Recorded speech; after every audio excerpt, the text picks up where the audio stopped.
everyone, it's Jan with What You Make It, and I am here with a quick tutorial on how to do kind of a mass-produced one-of-a-kind card. And I introduced you to this idea and told you I would come back to do the tutorial on it in my last video, where I was sharing that I'm making some cards for a dear friend of mine who is in Afghanistan and is a medic there and wants to be able to have some cards to share with the other servicemen and women that he is working with. They're in kind of an outpost far away from where they are in contact with a lot of other folks, and he just feels like there's some folks that need some encouragement there, and so I want to participate in that.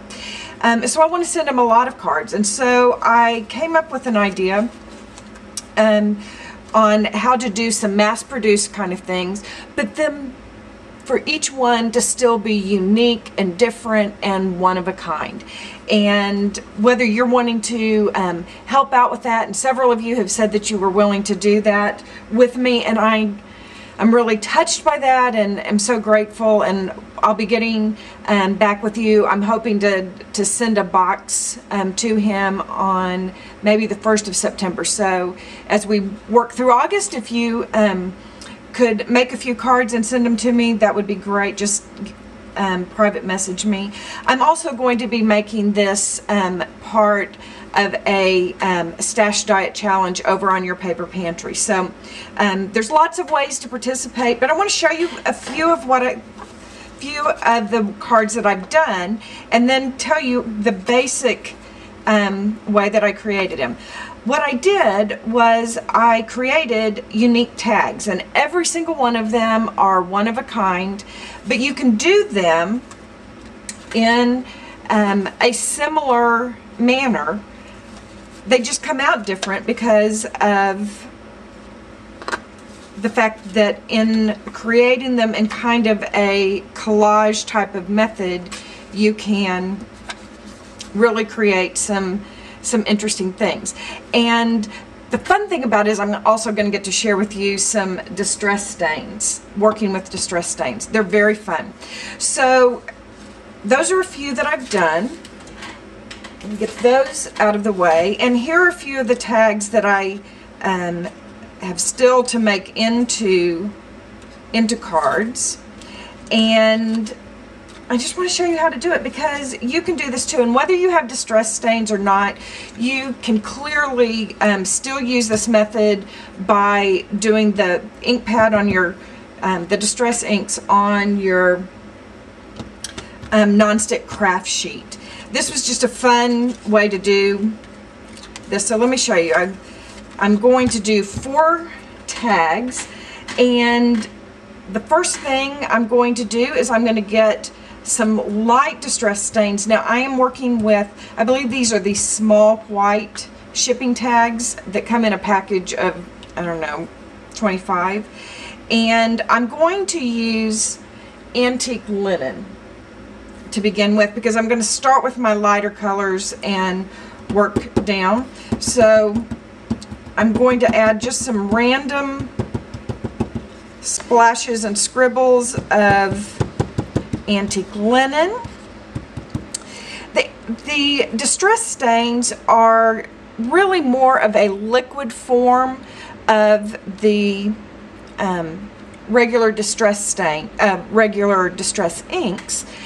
If you don't really feel like you can go ahead and purchase distress stains, one of the things that you could do is get a bottle with a dabber in it, put some water and some of your re-inkers from your inks into that, and come up with your own colors. But I'm just going to work with those that I have right now and show you how I did this. Okay, sorry, I'm reaching for my heat gun, because one of the things that I want to do is dry them a little bit when I'm getting ready to use really high contrast colors. I don't want them too wet.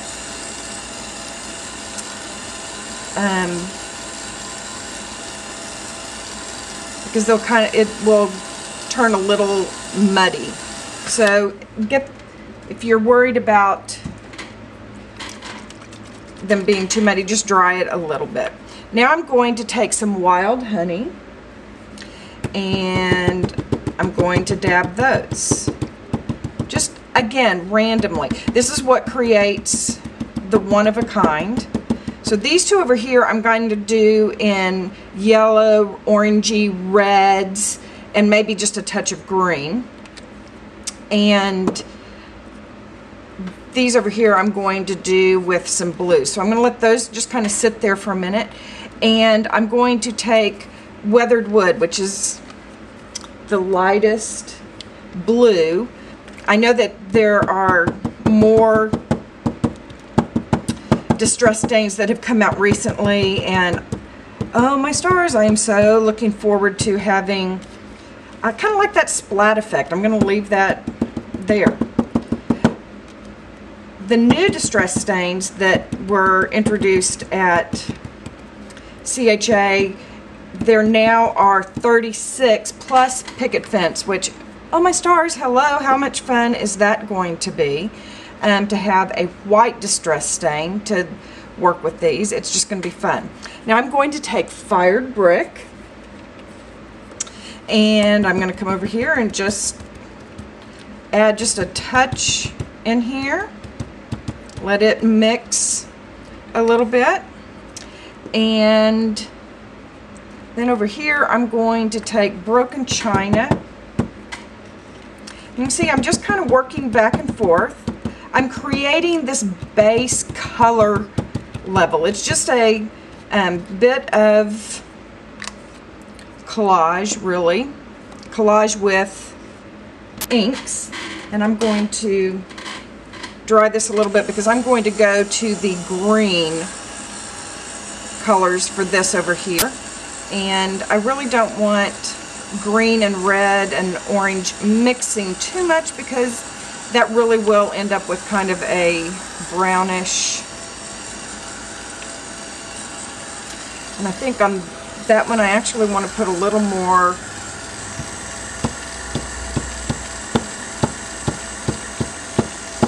just play. We're playing. We're just playing. You know, I tell you all at the end of almost all of my videos that be sure and take time to play. Guys, this is a perfect project to bring out that playful side of you. That 5-year-old that believes you can't make a mistake. Because, you know, this is kind of like finger painting. You're just splatting paint down and you don't even have to be good at it. And it's still going to turn out beautifully. That's what I love about this. I love that we can play and that in our play we create something we didn't even know we were going to. Now I'm going to come over here and I'm actually going to add a little vintage photo because I want, yeah, this is vintage photo. And I'm just going to add bits of it, not much. I just want to introduce a little bit of that color in because I'm going to do a different sort of thing with that. And over here, let's see, what color should we do now? I'm going to take some faded jeans to add some dark in here. And again, I'm just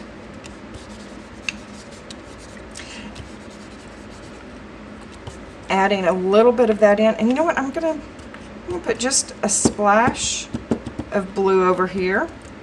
It's actually going to look more green than blue. Notice I'm leaving some light areas. Now let's dry this off. I'm going to dry it with my heat gun. I'm not going to make you watch that, and then I'll come back and show you what I'm going to do next. Okay, so we're back, and what I've basically done is I have dried these till they are dry to the touch. They're still just a tad damp, but because we're going to be using some permanent ink, archival ink with the next part of the step. It's not a big thing. For this, what I like to do is bring together several stamps that will just give it a little texture. Anything that you want to do, either some script stamp, this is a swirl stamp that I honestly don't know where I got this one, but these stamps, I pulled two from Stamper Anonymous Collections by Tim Holtz. This one, which is called The Ultimate Grunge, has lots of really good, just small bits of texture, perfect for this kind of application. I'm going to use this one. And then this one, the School Desk, I'm going to use this bit of numbers here. And I'm going to work in basically 3 colors. I'm going to work with Archival Coffee, which is a dark brown, and I'm going to work with Vintage Cream as I create the background. And then, as you see on these, once the background is created, I'm going to use Jet Black to stamp some very bold image onto it. So here we go. Let's do, I'm going to do some script on here. So I'm going to just ink up part of my script stamp, and I like to use a mouse pad to help me get a little better impression. So again, we're just mass producing these. You ink and stamp. We're not worrying about placement, guys. We're creating just some texture for the background. Again, this is just fun play. Don't let yourself overthink it. Don't worry too much about, gosh, is that the perfect place for that? What am I going to do? This is just play. So I'm going to add, now I'm going to use this, numbers. So we've got some script. I'm going to do some of the numbers on here. Let them fall off the page like this has been cut out of something that has been in existence for a long time.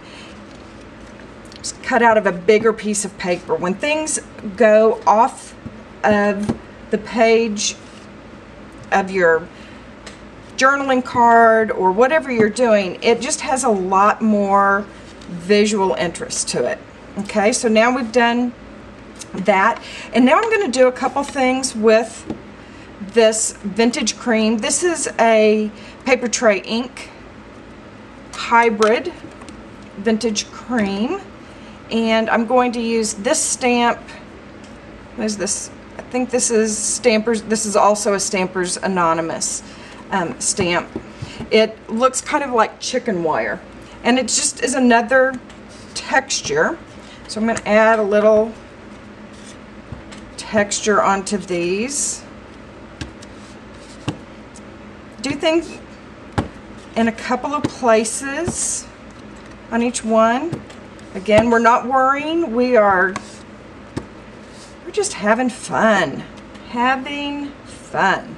Okay. Now I think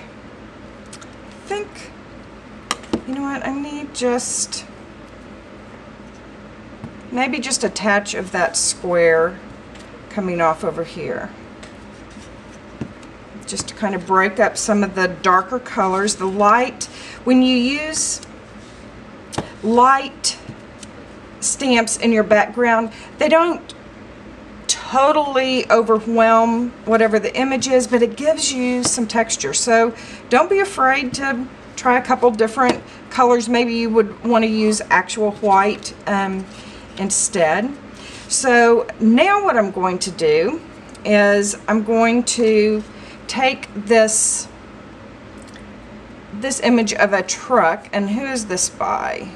This is Printworks Collection. It's called Dad's Truck, and you know, I was looking for things that had a good masculine theme to them, since most of the cards will be going to some guys that Jason works with, but some of them will also be going to some of the women. So everything isn't going to be totally masculine. And I'm only going to let this, I'm going to stamp this only part of it on here so that we have that truck just partially on there. And let's do something fun with this one. This is a Heidi Swap stamp that says thanks.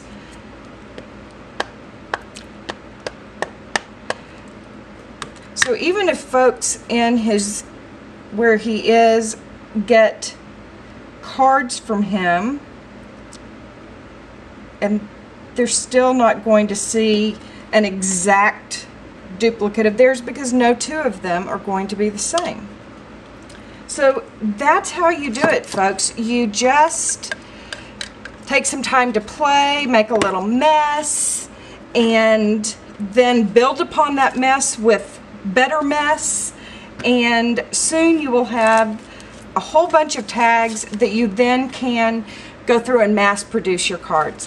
Thank you again so much for the great response that you've given me on participating in this. You know, there's just, I was touched by the number of people that say they have servicemen and women in their lives, and that they appreciate, they know that these will be appreciated. And so again, you know, particularly today when we learned about the men of SEAL Team 6 that were killed in Afghanistan over this weekend, my heart just goes out, and I am so grateful. I am so grateful that I live in a country where men and women are willing to sacrifice their lives so that all of us have freedom to live our lives as we choose, and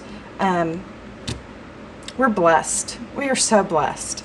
So thanks, guys. I'm gonna hush now, and I hope that this week you have a great time with whatever it is that you do, and as I always say, I hope you get some creative time to play.